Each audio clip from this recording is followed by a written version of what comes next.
Radio Hindustan में आपका स्वागत है दोस्तों। आप सुन रहे हैं अपनी फ्रेंड अनीता गौड़ के साथ धर्म और समाज।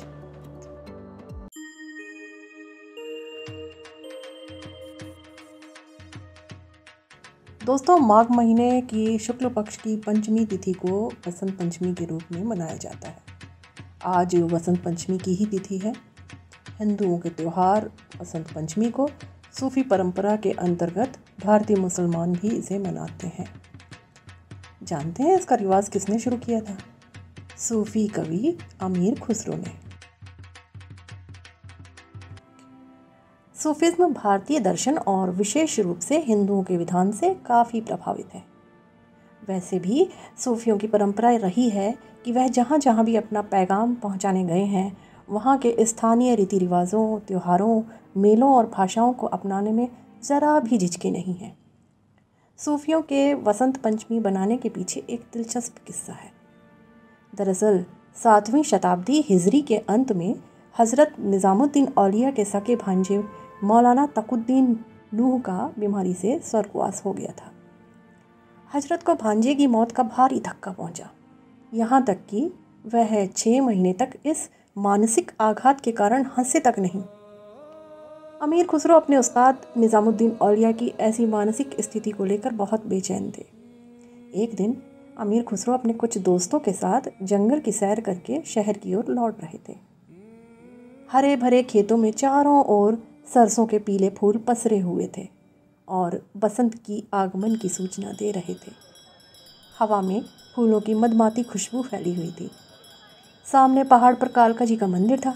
बसंत पंचमी का पर्व होने के कारण मंदिर में भक्तों का मेला लगा हुआ था और मंदिर में माता की मूर्ति पर सरसों के फूल चढ़ाए जा रहे थे।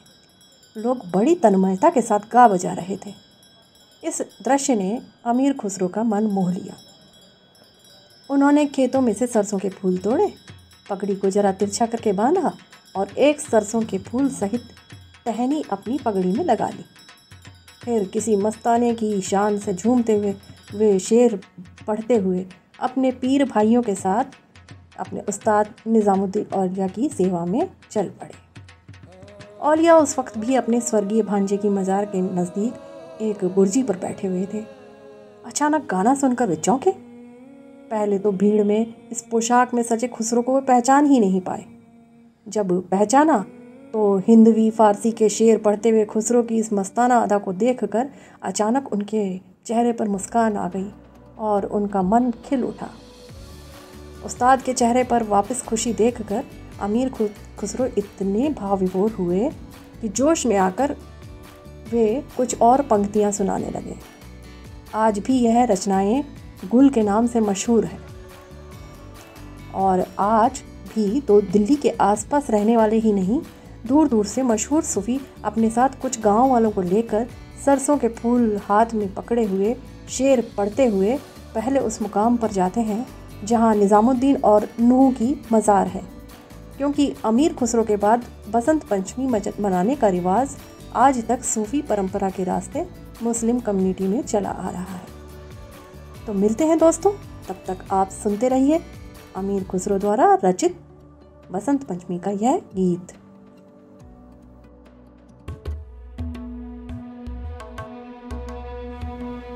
फूल खिले बगियन में आमद फसले बहार। फूल खिले बगियन में आमद फसले बहार। चंपा चमेली गुलाब, चंपा चमेली गुलाब, झूम रहे डाल डाल, झूम रहे डाल डाल। चंपा चमेली गुलाब, झूम रहे डाल डाल। फूल खिले बगियन में आमद फसले बहार। फूल खिले बगियन में आमद फसले बहार।